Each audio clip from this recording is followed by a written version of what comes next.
தமிழ் கதை அல்ல, இது ஆசிய கதை. சீன நாட்டுல எப்படி சொல்லி தராங்க தெரியுமா? இங்க பாருங்க, நம்ம கத்துக்க வேண்டியது அவங்க கிட்ட இருந்து இருக்கு பாருங்க. எப்பொழுது வேண்டுமானாலும் எங்கிருந்து வேண்டுமானாலும் கற்றுக்கொள்ளலாம் தானே. தமிழ் அந்த பரப்பளவை கொண்டது தானே.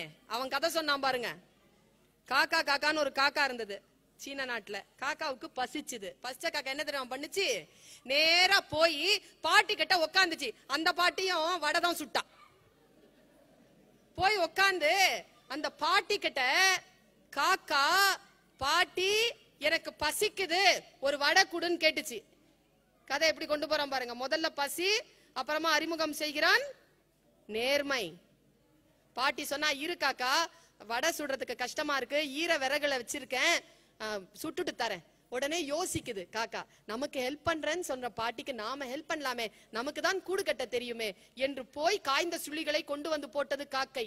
அடுத்ததாக குழந்தைக்கு அறிமுகம் செய்கிறார்கள் உழைப்பு. சரியா?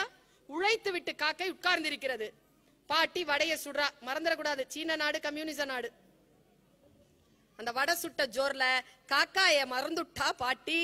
முதலாளித்துவம், கேபிட்டலிசம். உடனே காக்கா கேக்குது, ஏ பாட்டி, நான் உழைத்த உழைப்பிற்கு கூலி கொடு. முதலில் நான் கேட்டது பிச்சை, இப்பொழுது கேட்கிறேன் கூலி கொடு என்றது தொழிலாளர் உரிமை. காக்கையை பார்த்து மன்னிப்பு கேட்டுவிட்டு வடையை கொடுத்தால் பாட்டி. தன் உழைப்பை எடுத்துக்கொண்டு பறந்தது காக்கை.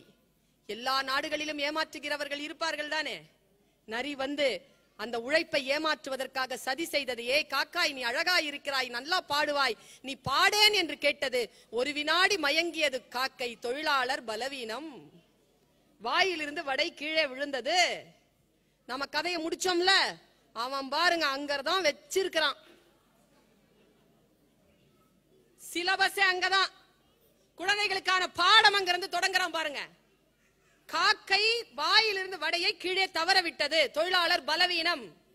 வடையை வாயிலிருந்து கவ்வியது நரி. சரியா? உடனே தொழிலாளர் விழிப்புணர்வு.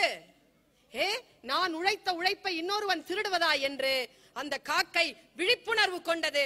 உடனே கா கா என்று கத்தியது. அந்த கத்தலுக்கு 1000 காக்கைகள் வந்து அந்த காட்டிலே கூடின. யூனியன். கதை எப்படி தெரியுமா முடிச்சான்? 1000 காக்கைகள் கூடினா நம்ம முடிச்சிருப்போம். கம்யூனிசம் இல்லையா? அன்றைக்கு அந்த காட்டில் அந்த ஒரு காக்காய்க்கு தான் இழந்த உழைப்பின் வடை மட்டும் திரும்பி கிடைக்கவில்லை.